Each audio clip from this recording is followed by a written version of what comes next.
seni dinlerdim Begüle boysunup düştüm ne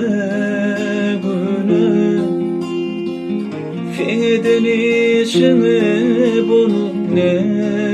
gile edivim Menin senin gönlüm geçti Feden işini bulup ne gile edivim Menin senin gönlüm geçti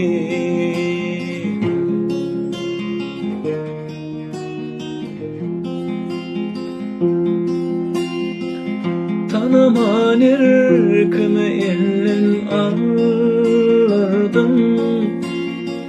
Bir vefağıyıp sen kimliğin bilirdim Her hilesi bilen meni öldürdün Ezidim menin senin gönlüm geçti Her hilesi bilen meni öldürdün Ezidim menin senin gönlüm geçti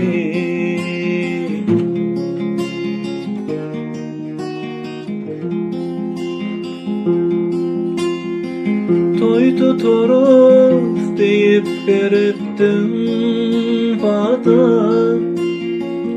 Hani şol vadalar düşmez mi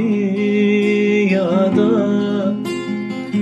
Şol günlere şayap olan Allah'da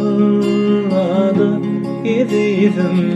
menin senin gönlüm geçti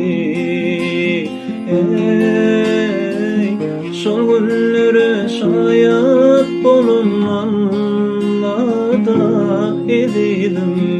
menin senin gönlüm geçti Menin senin gönlüm geçti